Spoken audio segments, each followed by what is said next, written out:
Hey all, Bree from the No Guilt Mom podcast, and I have got a gift for you this holiday season. If you love the No Guilt Mom podcast, and I mean love the No Guilt Mom podcast, then tell us about it. Leave us a review, and you can be entered to win a No Guilt Mom gift card.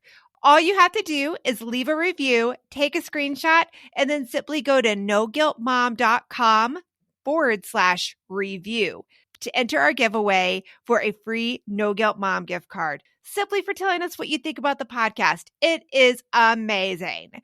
But don't delay. Get right on this, as we're going to be giving away that No Guilt Mom gift card on December 21st. So get right on over and visit noguiltmom.com/review.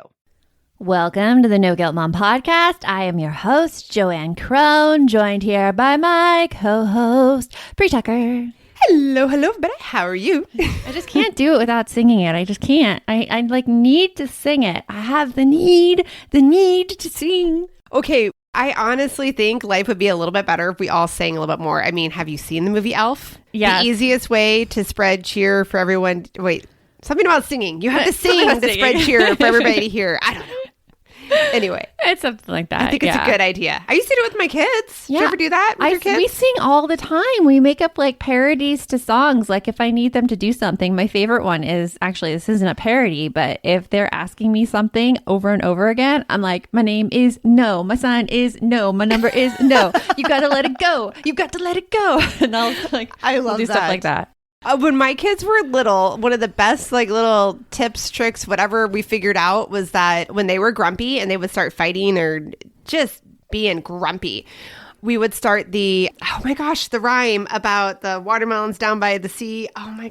So down by the bay. Yes, down by the bay where the watermelons grow. Come on, you can't be in a bad mood when you're expected to rhyme about silly things. Yeah, I mean, we use that at camp all the time. When I was a camp counselor, we would constantly use songs all the time because it just makes you happier. And like if you had to walk somewhere, like hikes, and all the kids were complaining about going on a hike, which they would do a lot, it's never ending because now my kids complain about hiking too. We would sing and it just helps you get your mind off things. And it doesn't matter if you're a good singer or whatever. See, I completely agree with that. So you got an angry or grumpy person in the family, start a sing-along. At first, they're going to roll their eyes at you and tell you that you're embarrassing, but just let that egg you on. Just let it feed you. Oh my gosh, yes, let it feed you. Mm-hmm. And then it gets even better. It gets so good. And sometimes do it for the eye rolls.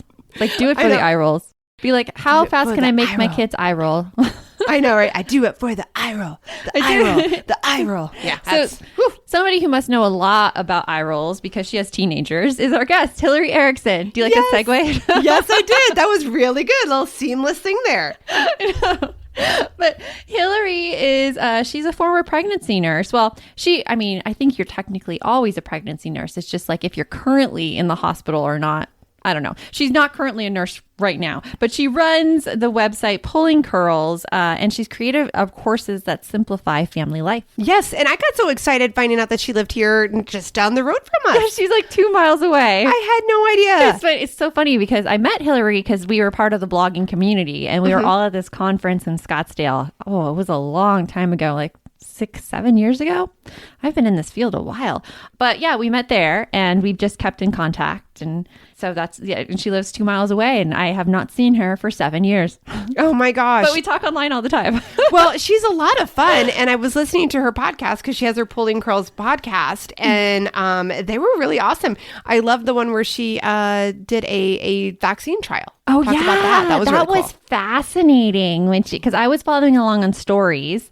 And I didn't even know she had an episode about it, but her whole experience is fascinating. So if you are interested in that, she has a podcast, Pulling Curls, that you can go listen to. And we hope that you enjoy our interview with Hilary. This episode is brought to you by the Drama-Free Homework Checklist. Oh my gosh, if you are just dreading your kids' homework every single night, the fighting and the whining and just the procrastinating, and you want it to stop, pick up our Drama-Free Homework Checklist. It's absolutely free. Go grab it at noguiltmom.com/DFH-checklist. You can also find a link to it in the show notes. And now, on with the show.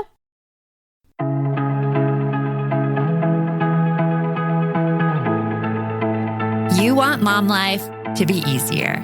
That's our goal too.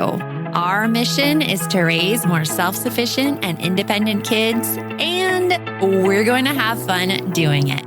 We're going to help you delegate and step back. Each episode will tackle strategies for positive discipline, making our kids more responsible and making our lives better in the process. Welcome to the No Guilt Mom Podcast.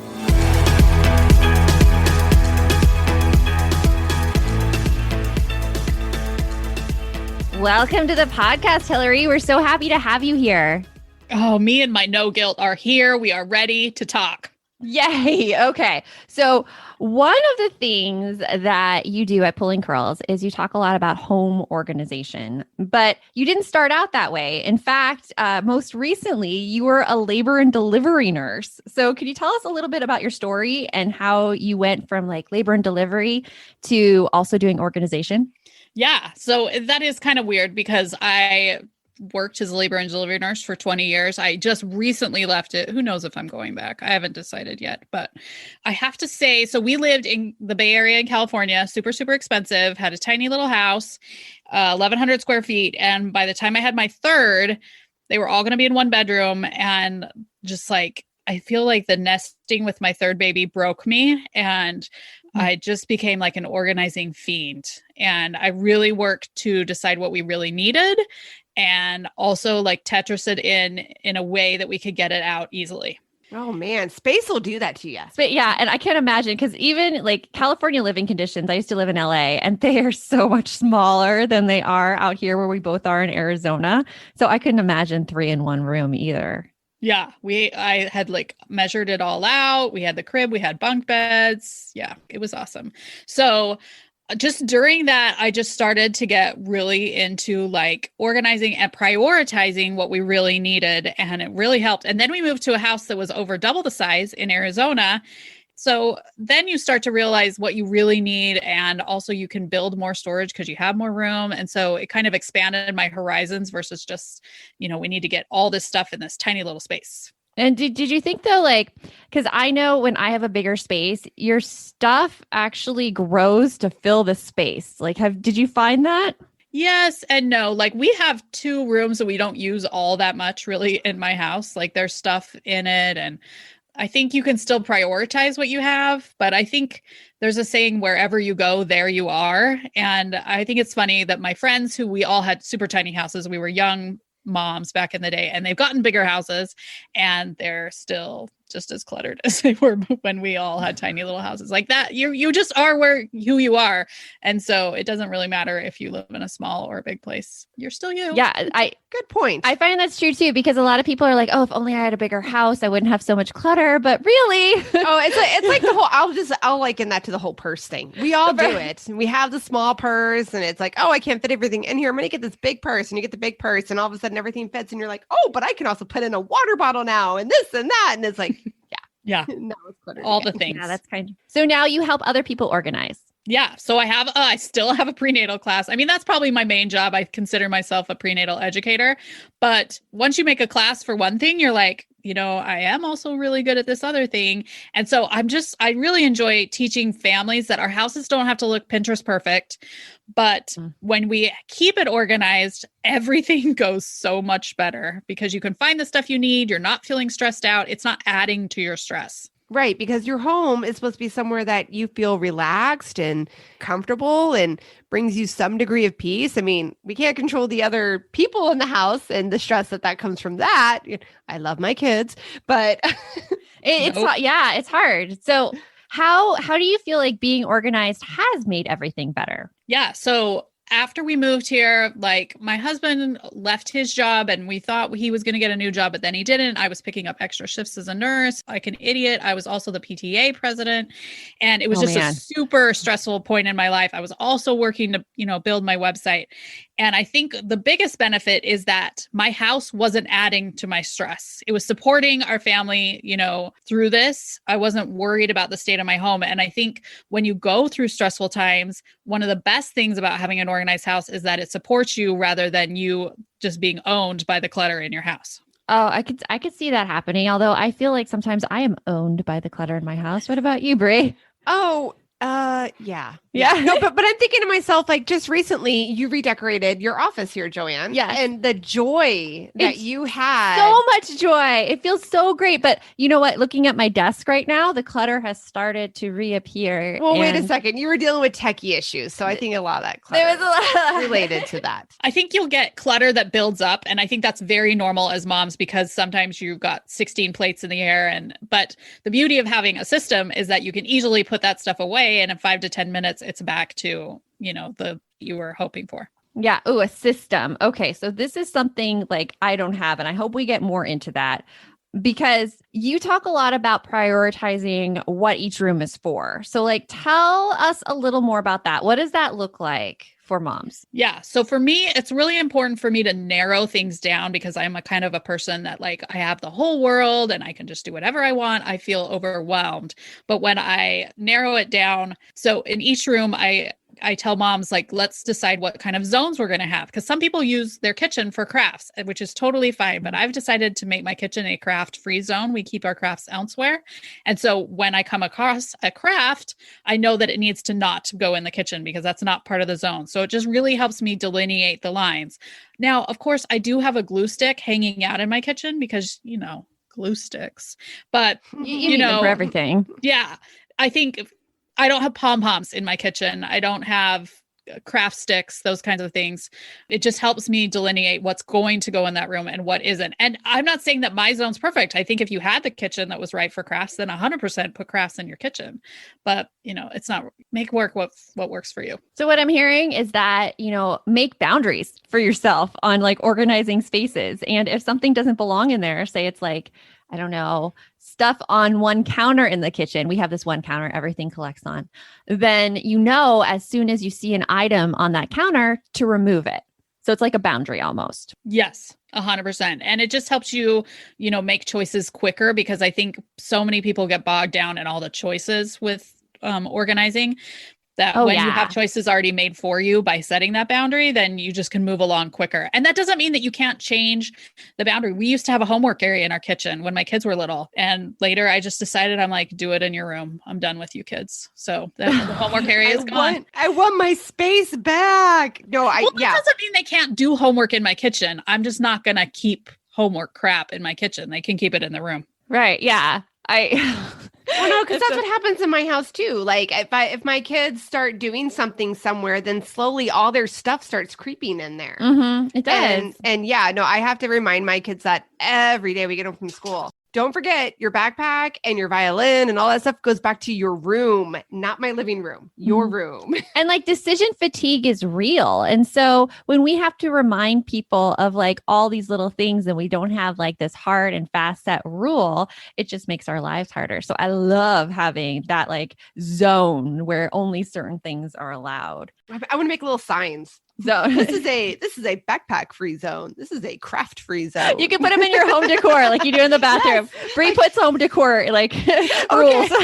So like my kids have a hard time with keeping their bathroom clean. So I found this like cute little sign that says like, remember, wash your hands, flush the toilet, brush your teeth. And I'm like, that's my thing. So I don't have to tell you your routines. I just point to the sign, the cute sign that's on the wall. There you go. It works. Does it work? I don't think it would work. It works in the sense that I'm like, I point to the sign and they go, oh, and then they go back and do less stuff. Words. It works in that way. Yeah. My kids, like, they got used to having like checklists and stuff. I was weird when they were younger and not weird. I just had more funk for the organization and I would put them in like frames. And so it was dry erase boards. So they're used to directions being framed and on the wall.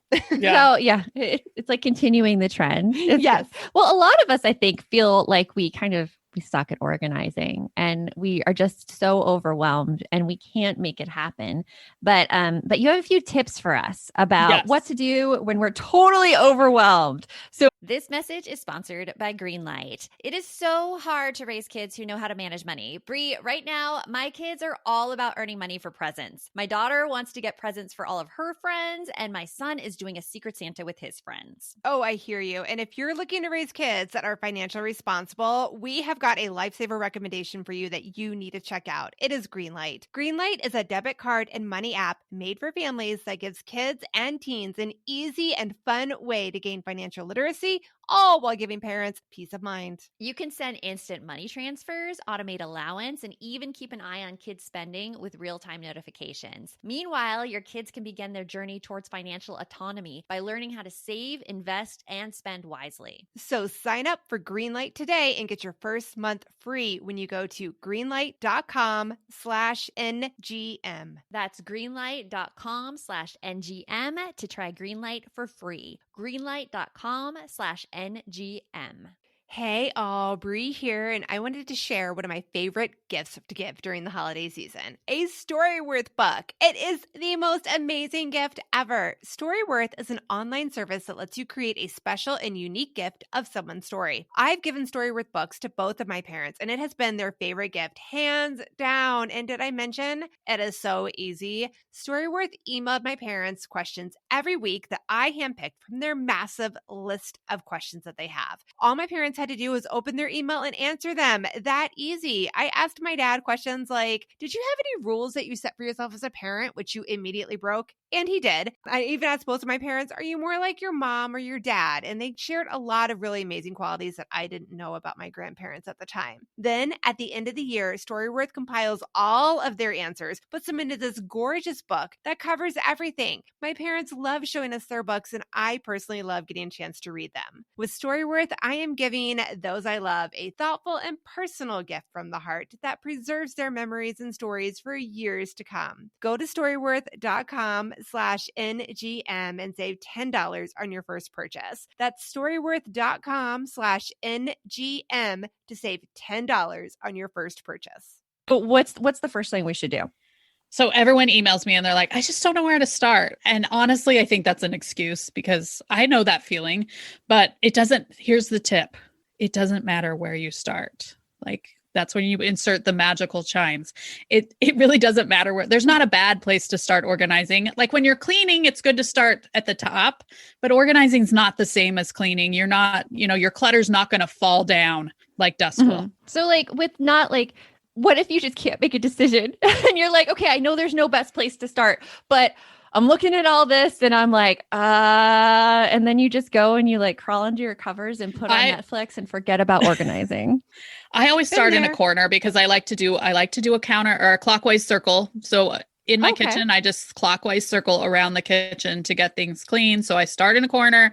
I just keep moving. Yep. I like that. So now I only have to pick out of 4 things, just as long as there's 4 corners in the room. Because some rooms, man, you get the outcrops and the right. Yeah. Those little cubbies are just awful. so start in a corner. I like that. What is your second tip? Okay. So often I think I'll just organize the stuff in the drawer. It'll be fine.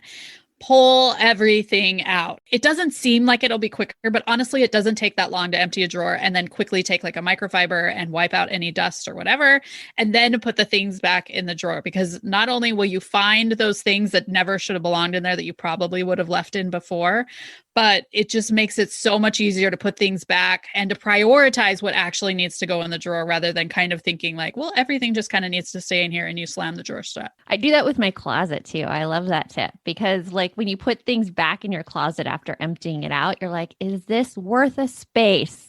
Yeah, I run into that with drawers too. Like when I'm doing the drawers, if I do pull stuff out, which I love that advice there, Hilary, because I'll pull it out and be like, oh, I have batteries here. Okay.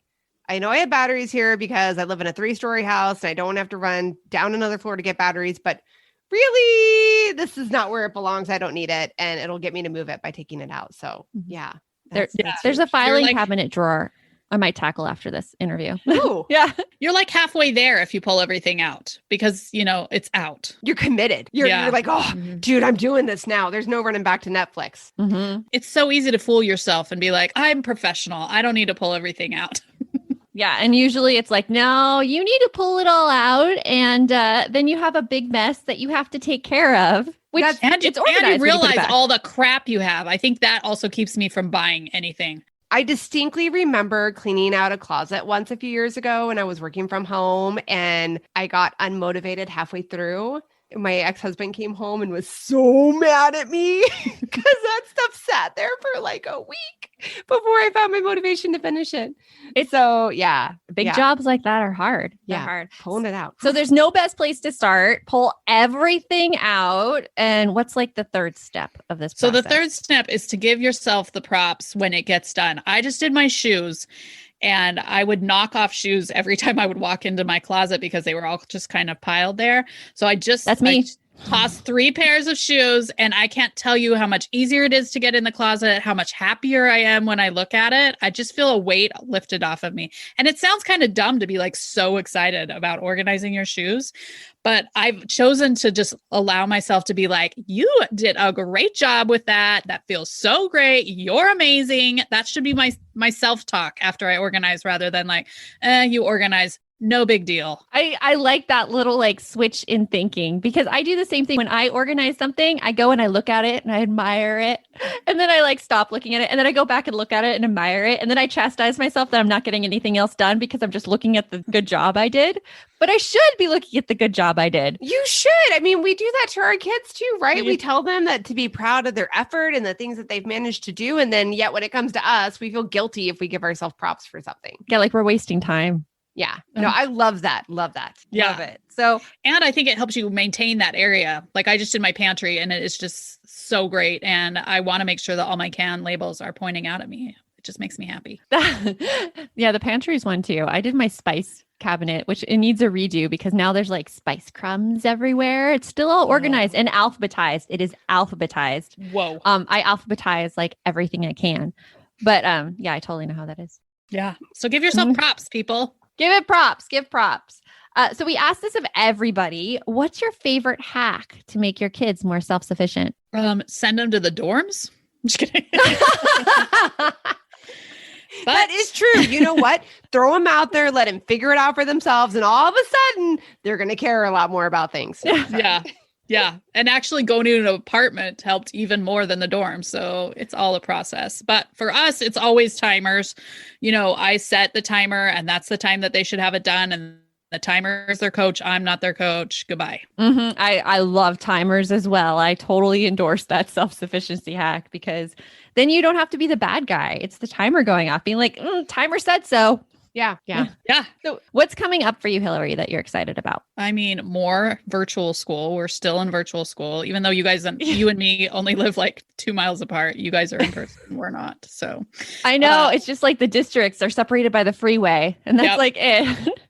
So we've got 1 more month of virtual school to look forward to, but we did plan it. So we had a cruise canceled this summer and we have planned a trip to Boston. And even though part of me is like, don't fall too in love with this plan, it is so exciting to have something to look forward to. So I'm going to put it on the back burner of my brain for a couple months and then pull it to the forward burner and hopefully we can go. Yeah. And I think it's so important. Like I read an article about during this pandemic about how some people don't want to make plans because they're afraid the plans will get canceled. But really in terms of mental health, making plans is a really great thing. Like even if they do get canceled, it gives you something to look forward to happening. And then you can just readjust. We need that silver lining right now, don't we? We totally need the silver lining. Although I don't know, that was the second time that cruise got canceled. We booked last summer and then we booked again this summer and that was pretty hard. So that's why I'm like, don't fall too in love with this next trip, but it's there. It's just your heart's been broken too much. It has. I get it. I mean, we had a trip to Germany last year and like right in the middle of the pandemic was when they our trip was when they shut down the borders to the US. And so we had to like get on like a website at 2 a.m. in the morning and book a flight home that day. And so I totally get vacation disappointment. Was that really the middle of your trip? I thought it was like... It was really, 4 days in. I was going to say, it was only a few days in. And then like you said, your phone was going off because of the time change. Yeah. Every single one of her friends, we were all, myself included, going, Joanne, wake up, get out of there, get out now. Yeah, the vacation disappointment is real. Yeah, the trauma. Yeah. But it is exciting to have something to look forward. I think we all need to, especially because there's good news from the vaccine, have something to look forward to. And you're vaccinated. You did the trial. Well, maybe I am. I'm still not Maybe. unblinded. Oh, you don't know yet. You don't know yet. I did an antibody test and it came back faintly positive. So, and everyone in my house said, I felt like it was a pregnancy test again, like back in the day, but they all were like, no, there's a line there. So maybe. Well, I remember you like posting on your stories when you got it and you were saying like, oh, there's a lot of pain at the injection site and this is definitely not saline or something like that. She actually does. She actually has a whole episode on it. I listened to it and I enjoyed it very much. Thank you, Hilary. Yeah. I mean, it was super interesting being in the study as a nurse, and I'm very pro-vaccine. I've given lots of vaccines as a nurse, so I wanted to just put my muscle where my mouth was. But I think I got it. It did hurt. I had a slight fever the first night, but I will get unblinded when AstraZeneca gets their act together, which could be when they Oh man. Well, it was interesting. It's interesting. And definitely like go and listen to Hilary's podcast if you want to hear more of that story. And Hilary, it has been a joy having you here. Thank you so much. Yeah, it's so fun being on. Thanks, you guys. And we'll talk to you soon. My son is playing a game right now on his computer where he's a thief and the cops are after him. So I'm so excited about this new app, Give As We Grow, where instead of being the quote unquote bad guys, kids are practicing giving back. That is so cool, Joanne. I really wish that there was something like this when my kids were younger that got them excited about giving back to others and helped them build a better understanding of what it really means to volunteer. Give As We Grow is the first of its kind free educational mobile app for children ages 8 to 11 that teaches kids via fun, service-focused minigame quests to tap into their unique talents and interests to help others. And did you know that studies show that there is a biological connection between generosity and happiness, and that volunteering improves people's physical and mental health? I mean, kids who volunteer typically do better in school and are less likely to engage in risky behaviors. And that is something that I think we all want for our kids. Ready to spark a new movement in generosity? Find and download Give As We Grow for free in the App Store for Android and iOS. And for resources for the whole family, visit giveaswegrow.org. We're hitting that time of year where my brain gets so overloaded in December that I look for anything to make life easier. And I have to say, Brie, that Green Chef is one of those services. Yes, Green Chef is there to take away the dreaded, oh my goodness, what are we going to eat for dinner tonight? You can eat clean all holiday long with over 80 weekly meal options each week, featuring things like quick and easy, protein-packed, calorie-smart, or my personal favorite, the keto options. And you don't have to lose track of healthy eating habits during the holidays because every Green Chef customer gets a free session with one of their registered dietitians who can walk you through how to make clean eating work for you, which is very cool. And I have to say that I have been loving their recipes lately. They put things together I have never thought of. This week, we're trying the lemon basil caper pork with sauteed cauliflower, bell peppers, almonds, and feta cheese, my favorite. Their recipes make it so easy to support my wellness goals without skipping on flavor. For Green Chef's best deal of the year, get $250 off with code NGM250 at greenchef.com/NGM250. That's greenchef.com/NGM250. And don't forget to use that code NGM250 to get $250 off. Green Chef, the #1 meal kit for eating well. Man, it's always so much fun talking to Hilary. It is. And she inspired me. She inspired me to reorganize my filing cabinet drawer. Yes, I was so excited. Like the next day I come in, you're like, Brie, I got something cool. Because you guys have no idea what the filing cabinet drawer was like before. It was literally like I would open the drawer and I would put another stack of paper in. And it was like a stack of paper, but in a drawer. so like I couldn't see it, but I couldn't find things. And now like it has labels and file folders, and the whole process just made me feel so much more organized and put together. Right. And that's the point of organization. It's to help decrease your stress. Yes, it is. So you don't have to organize more than what you're comfortable with. I'm trying. And she talks about that. She does. And you know what? I'm trying to get my son to like see the benefits of organization, but he is fighting me so hard. Like just this morning, he was stressed because he couldn't find socks. And I think we've talked before about how he's refusing to fold his laundry. I'm like, oh, like here, I'll just help you. I'll help you make your bed this morning, because my purpose in that was like, I feel so much better when my bed is made in the morning. Like maybe he just needs that feeling. And so I made his bed. He's like, I don't feel better with my bed made. It makes me feel more stressed. I like it unmade. I'm like, okay, noted. I'll leave. Wait. I'm going to throw this out there. Sounds like somebody might be dealing with the whole checklist. You can't tell me what to do. Yeah, I think he does. He's very stubborn. Like, I get the stubbornness too. And that's why I didn't react to it. I'm like, okay. And I just left the room. I'm like, no big emotional reaction. I'm just going to leave. I think that's a key factor with kids a lot of times. I mean, we throw out our advice that we have. And again, like coming back to this episode, even with Hilary, she asked like what we learned about parenting from having our kids. And I think a big thing that we all know about parenting is that we have a plethora of experience, good or bad. It's our experience. And we see our kids a lot of times going through the same experiences that we did because, I don't know, history repeats itself. I mean, whatever. And then we try to give that advice, that support that, we wish we had to our kids, and they fight us on it. And now I'm starting to realize that my parents probably gave me the same support. I probably did the same thing to them. I know I did the same thing to them. Like, I remember the anger I felt whenever I was given advice about what to do. Really? Always. Like, I think of that when I give advice to my kids and I see them clam up and I'm like, okay, I think I know what they're feeling right now and I just need to back off a bit because, don't, like, even now, can't tell me what to do. I get so angry. I'm better dealing with it now as a grown-up. Like, I don't completely shut down.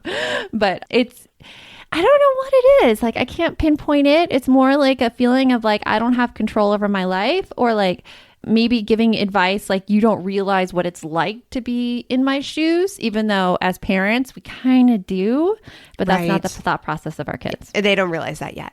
They don't realize that. It's all about offering that advice and then graciously stepping back as best we can graciously. Maybe it's through gritted teeth. Yeah. Maybe it's through clenched fists.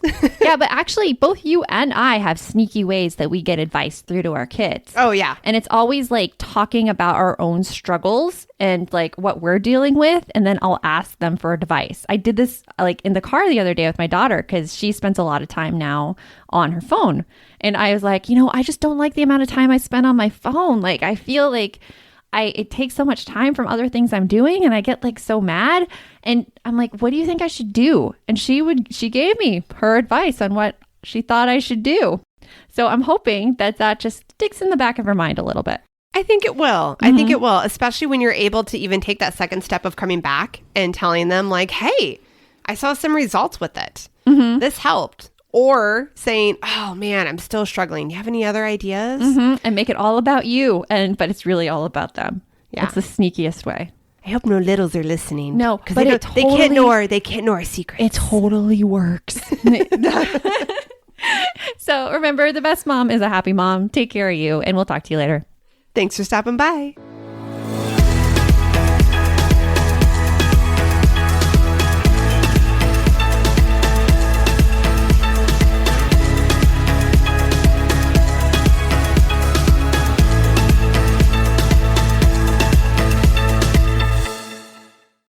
Are you looking for something to listen to with your whole family? Then check out 6 Minutes, produced and created by Gen Z Media. With over 200 twisty, cliffhanger-filled episodes, 6 Minutes tells the story of 11-year-old Holiday, who is pulled from the icy waters with no memory of who she is or where she came from. 3 years ago, Brinley Pasternak helped the Anders family uncover the truth about Holiday's past. Now she'll need them to help her find the truth about hers. In 6 Minutes Out of Time, the long-awaited sequel, Cyrus Anders is found unconscious near the mysterious Elixir Academy in Florida, and Brinley learns the school may have a shocking connection to her missing mother. Dive in now and get the most downloaded family audio adventure in history. Follow 6 Minutes wherever you get your podcasts. You can listen early and ad-free with the GZM family subscription.